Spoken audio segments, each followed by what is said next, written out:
Okie dokie. So in this video, you're going to see me kind of off script a little bit. Not like I'm ever really on script. But I'm just going to go ahead and fix my slime volleyball. I have a ball bounce update. I already fixed it a little bit, but I figured, hey, I should be recording this to show you guys. So this is using angle 2 and get point and direction to make it so that I don't need to do some weird calculations to make the ball bounce off of the players correctly. And it just makes the code a little bit easier to understand. And the kind of main takeaway from this one is you might be like, oh, those unit 8's getting hard. These math functions are kind of hard. Of course, they let you do more stuff, which is cool. But I just want to show you, like, when I did this as a unit 6 lesson, as a unit 6 project, we had to do all sorts of weird math. And, honestly, I was also using the absolute value function anyway, so it was technically unit 8. But I just kind of like, oh, we're going to skip that math when I did that solution before, because the math was super weird, and I was confident that we were going to get to someday, which is today, where you just get to, do it a little bit easier and more cleanly using some math functions later on. So there's already a slime volleyball video explaining how all of this works, more or less. And all we're going to do now, because in that video we did skip the, wow, why is that going like that? All right, we did skip oops, I don't want to go too far there. Okay, we did skip, let me finish my sentence here, the calculations that I made for like how this, oh my gosh. Okay, that should be zoomed out enough. Sorry, the zoom was working kind of weird where it's scrolling and zooming at the same time. Wow, yeah, I mean, so look at this. This was all the work that I did to make the ball bounce off of player 1. All this crazy math. I even did use the absolute value function to make it so that I end up with a positive no matter what, because I don't care if the ball is to the left or the right of the player here. Bunch of craziness. Essentially, I was doing this math to kind of create my own little vector to get, so this will be the vector for the x direction, so it should be going this far in the x, and the vector for the y. You put those together, it'll make the diagonal vector to make the ball bounce off. All of this work, you can see I had a bunch of debug code to figure out what I was doing. It was an atrocity. Honestly, it was gross, disgusting. But I was trying to use as little math functions as I could, even though I still did use the absolute value function anyways, so I was cheating no matter what. But as little as I could I guess you can always just make an absolute value function yourself by, what would you do? Make like an if statement and be like, oh, if it's positive, if it's greater than 0, return what it is, else return, that value times -1. But let me clear my mind. It was crazy, suffice to say. And here I already fixed the ball player 2. All that crazy work over there, just doing what we did in that last video, the solution to the League of Legends tower, where we're just like shooting it out. And I just, make sure that I use the origin. I do some stuff that's kind of weird here. Honestly, I have the ball, the angle from the ball to the player, but then I use get point and direction from the player pointing in that direction. So this is all kind of backwards and weird. I think I reversed it enough that it worked out. But so let's check to see exactly how this works. I hope that other part was confusing enough for you to be like, I don't want this. This looks scary, and this is why angle 2 and get point and direction is kind of nice. So let's see, and maybe I can I can fix the double reverses here to make it actually work kind of in a more good. So what's going behind the scenes isn't double reversing some stuff, and it's just going the right way. So first, we're checking right. If the ball hits the player 2 shape, and player 2 is not just hit. We kind of talk about not just getting hit in the original slime video. The basic idea is that once it gets hit, once the ball hits the player, I want it to start bouncing off. But it might not start bouncing off quick enough, and then what will happen is it will get because it hits and it starts moving into them, and I change the direction, it starts moving out, but because it's already in it, it's going to register another hit, and it'll start kind of jittering back and forth. So we just need to make sure we have this little timer thing like you saw with that tower video where, once I get hit, I'm not going to allow myself to get hit again for a while, so that's why I'm checking. If the ball hits player 2 and player 2 is not just hit, we're now going to make the ball bounce off the player. So let's see if I can fix this a little bit. So we set an angle to be the angle from the ball pointing towards the player. So that means we have an angle pointing from this origin towards the player. Okay.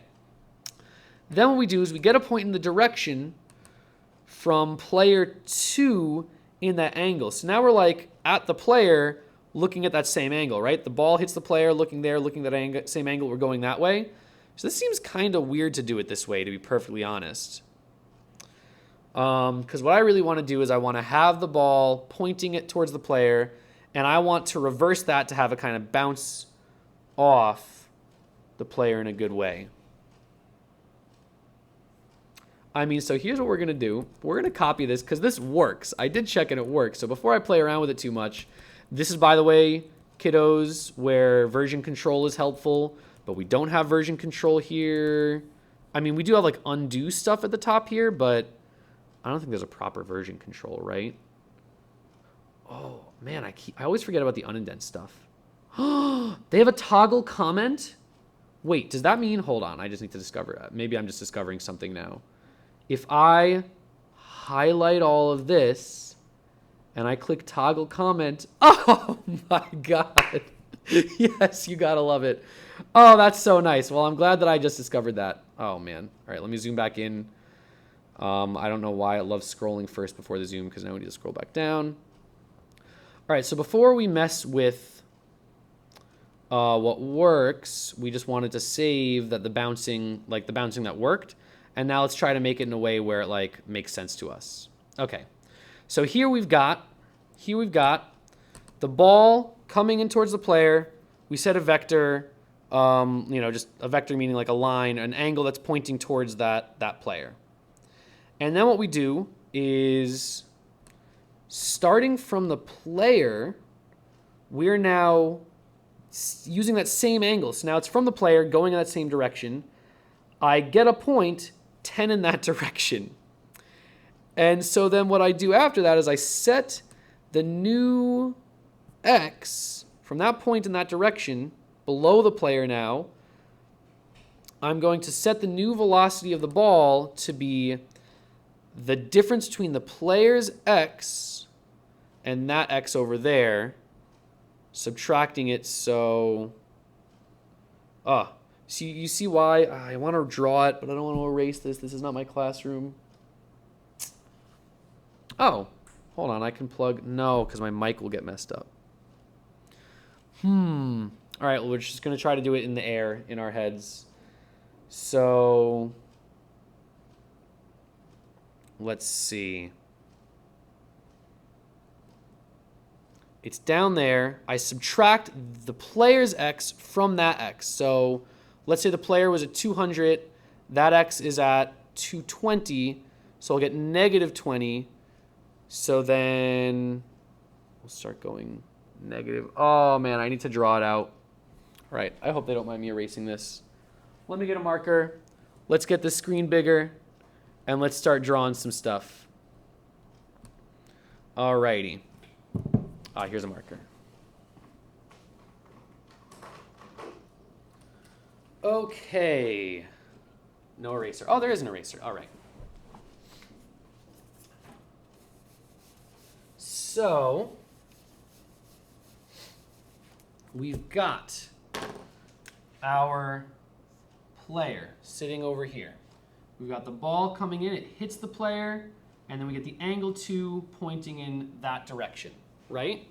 What do we do after that? Let me move myself a little bit here so I can see the code. Scroll it down a little bit. Okay, I can see the code. I can see myself. You guys can see what I'm drawing. All right. So that's what we get first with that angle 2. Then we get the point in the direction. So the part that I'm saying is weird is we're getting the point from the player in that same direction at a distance of 10. We're getting this point. So now let's pretend that, is my thing going to get mirrored? Is this 200 looking weird to you all? No, it's not. Cool. So 200, 200. And then we'll pretend that this 10 away, well, I don't want to actually do the calculation to figure out how far away that is. So we're just going to pretend that this is like 93. And a little bit down, we'll pretend that it's like 205. There's no way that's 10 away. I just pulled that out of my head, but whatever. Okay, So once we get that, now we're up to line 137, because now we have that point. This is the new x, this is the new y, and then we have the player x and the player y. We set the ball's x velocity to be the player's x, so 200 minus 193, so it'll be 7.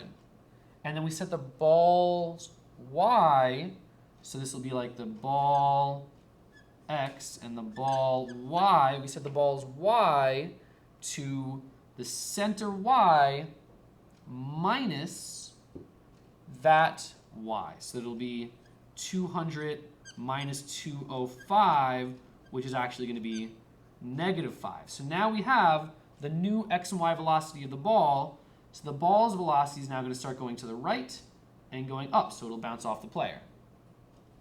That's why it works.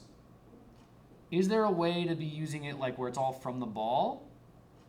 And is it even valuable to do that? If I did it from the ball, what would I do? Just get the angle from the ball? Yeah, I mean, I guess it kind of makes sense that it'll like draw an arrow that way. But whatever. I mean, this works.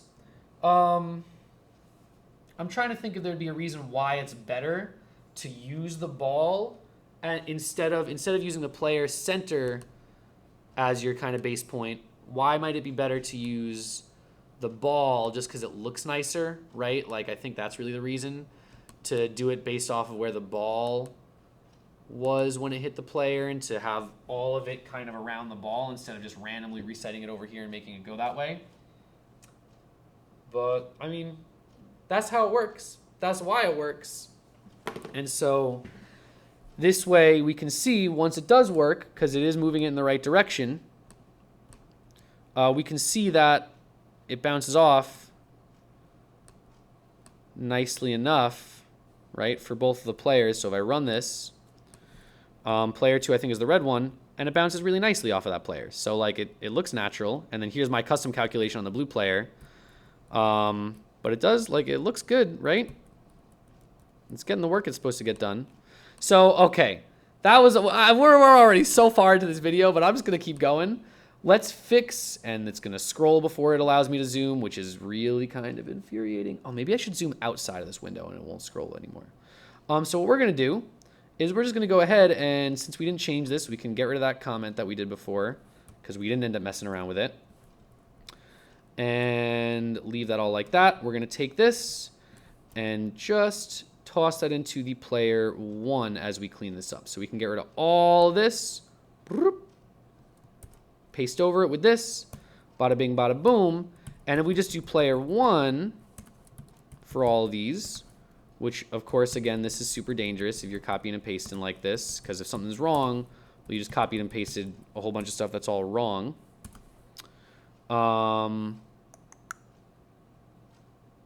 Okay, let's see if this runs and it hits off of the blue player nice enough. Hey, it works off of the blue player now too.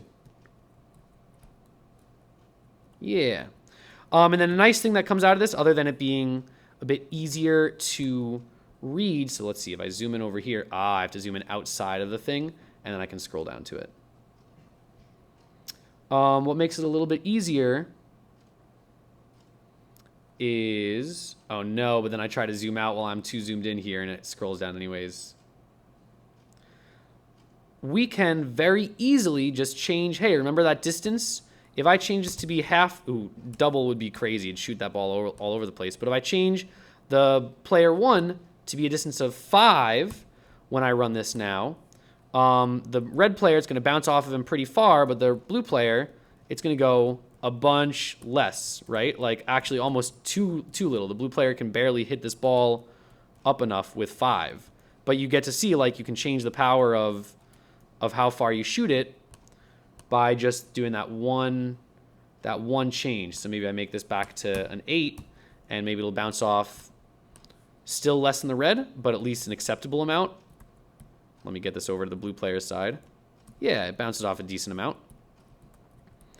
And I could fix the net as well, but I'm not going to because it's, well, the net I think is actually okay. The net, I didn't do anything crazy. I just made it static. So just to show you, you don't always need to be doing some weird direction thing, right? I just said, hey, if you ever hit the net and you're on the left side of the net, we're just going to make you bounce up and go to the left. If you're on the right side of the net, we're going to make you bounce up and go to the right. I don't really feel a need to change and fix the net over here. But I will say that I do think that after all this, and for those of you guys that are sticking around for this, you know, thanks, because this was a really scatterbrained video. This, I think, is a lot easier to go through, even though we had to draw that picture back there to understand what was going on. Feel free in the comments to ask any questions if you're confused. Maybe I redo this video because this is crazy and also super long. Or if you found a way to do it in a nicer kind of way that makes more sense than the picture I did. This gets the work done, but almost kind of like, you know, in a way that just, it doesn't really make sense intuitively. And I think there's a much better way by using probably the ball center here and the ball center here. Maybe the X goes first instead of the Y, where like the drawing will look nicer. But, you know, it works. So we're just going to leave it like that. And this video is already plenty long, like I've said. Thanks for watching. I'll see you next time.